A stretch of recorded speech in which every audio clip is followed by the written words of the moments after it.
The Lashman was into football, but I hear you like the Cats, so we'll head down to Tina and we'll be there before the start. They headed into Tina and it was getting late, and old Pope was getting worried in case they'd locked the gate. And says Sam, "Now don't you worry, for I've been here before and we can always dig a tunnel in if we can't get through the door." The weekend of the rel was on and they were sitting round a 15-inch ring and singing an old song. Sean Nicholson was first to greet them, putting his hand out with glee. "Will you have a drop of poteen," he said, "or will you have some tea?" "I'll have a drop of wee poteen, Sean, for I've heard of it before, and I hear that they do make it not too far from Mullaghmore." "Can you tell me, Sean," he said, "who are all these fine women and men?" And looking round the fire, Sean said, "Oh, Jesus, where'll I begin? There's Gearbox boys here by the score, and Billenden Super Pro. And the Rotax Max are gone to bed because they take it serious, you know." And they're here from New Zealand and South Africa as well. And just you can tell by the gimp of them that they're travelled well. And the fella you hear snoring, Paddy Fitz is his name. Jizz is always sniffing petrol. This is his only claim to fame. And Dave, while she has gone home, you'll meet him here tomorrow. He's just, he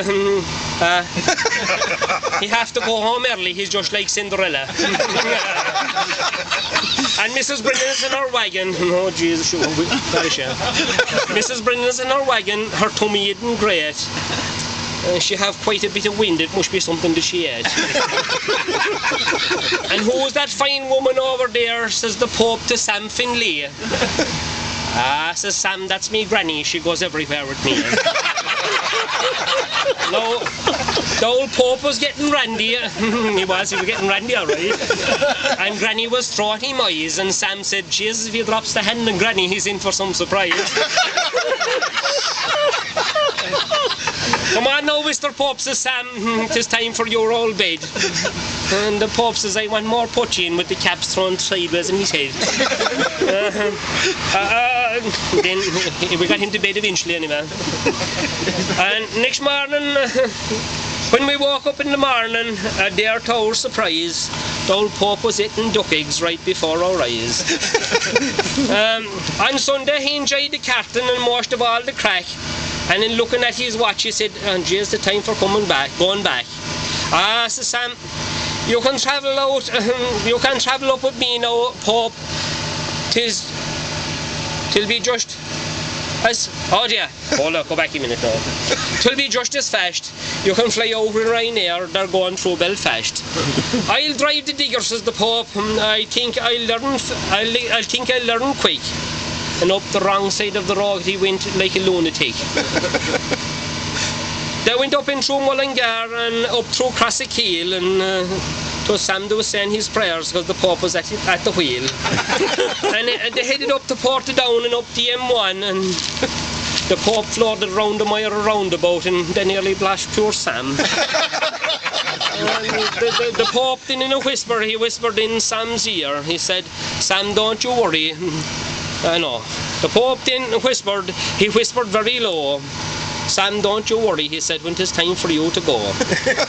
I'll have a word with Peter, for he'll be at the gate, and I know that the damage you could do if they lock the gate."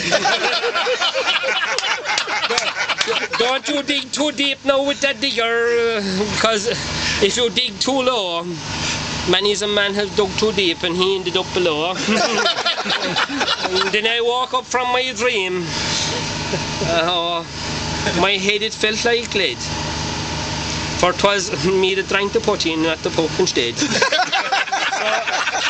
if you're drinking poteen, be careful not like me, heading round the country all night long with the Pope and Sam Finlay.